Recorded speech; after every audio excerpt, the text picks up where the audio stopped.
जय श्री राधे श्याम मित्रों, जय श्रीमन नारायण। आइए मित्रों, एक छोटी सी लीला, एक संत की लीला आपको सुनाने का प्रयास कर रहे हैं। आप लोग ध्यान देकर सुनें। एक संत जी थे, हमेशा भगवान भक्ति में लीन रहते थे। पूरा जीवन भगवान के चरणों में समर्पित कर दिया। और उन संत जी महाराज के 2 चेले भी थे। एक समय की बात है, भगवान की भक्ति में तत्पर सदा लीन रहने वाले संत जी, जब उनका शरीर छूटने का समय हुआ तो सामने तालाब था, झील थी। तो उसमें देखा कि एक बगुला मछली को पकड़ रहा है। संत जी को दया आ गई कि अभी मछली मर जाएगी, इसलिए संत जी ने बगुले को उड़ा दिया। बगुला उड़कर चला गया। कुछ क्षणोपरांत संत जी का शरीर छूट गया और शरीर छूटने के बाद उनको नरक की प्राप्ति हो गई। एक दिन वहाँ से संत जी ने सपने में अपने शिष्य को बताया कि हम तालाब में सारा जीवन पुण्य ही किया, प्रभु का भजन ही किया, लेकिन शरीर छूटने के समय में एक बगुले को उसका आहार छीन लिया, इसीलिए हमको नरक की प्राप्ति हुई। इतनी बात को सुना तो उनका जो चेला था वो भी बहुत बड़ा भगवान में लीन रहने वाला, धर्म आचरण करने वाला, प्रभु का भजन करने वाला संत ही था।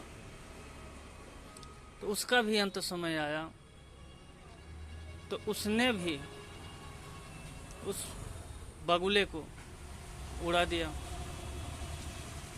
अंत में उसका भी शरीर छूटा, वो भी नरक का गामी हुआ, उसको भी नरक की ही प्राप्ति हुई।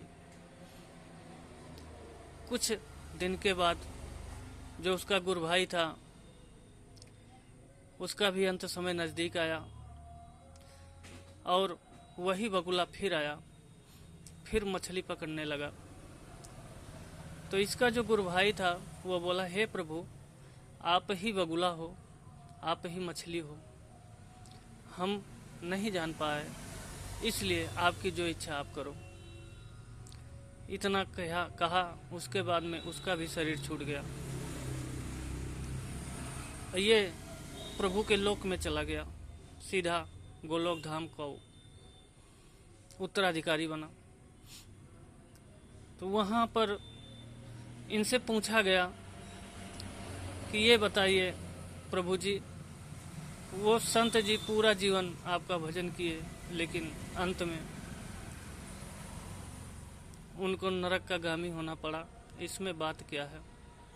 संत जी से भगवान जी ने कहा कि देखो,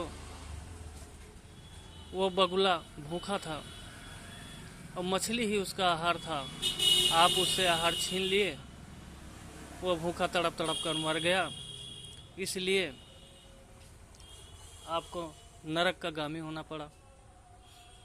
दूसरे से पूछा गया, दूसरे के बारे में भगवान जी से पूछा गया तो भगवान जी ने कहा कि उस दिन बगुले का पेट भरा हुआ था और वो खाली विनोद में मछली को मार दिया। अगर वो चाहता तो मछली को बचा सकता था, उसको भी मोक्ष हो जाता। अब वो ना चाहते हुए भी मछली को मरने दिया, इसलिए उसको नरक हुआ। फिर तीसरे के बारे में भगवान जी से पूछा गया तो भगवान जी ने बताया कि देखो, वो बगुले में भी हमको देखा और मछली में भी हमको देखा और हमारे ऊपर सारा छोड़ दिया, इसीलिए उसको स्वर्ग का प्राप्ति हो गया। तो इसीलिए कहना है कि आप हर प्राणी में, जीव जंतु पशु पक्षी, हर प्राणी में भगवान का दर्शन करें। हर प्राणी में भगवान का वास होता है। हम लोग जितनी देर भगवान के नाम संकीर्तन में लगे रहते हैं उतनी देर तो हम पाप से बचे रहते हैं, लेकिन जहाँ भगवान का नाम छूटता है, अपनी दृष्टि इधर से उधर जाती है, तमाम प्रकार के पापों से युक्त हो जाते हैं हम।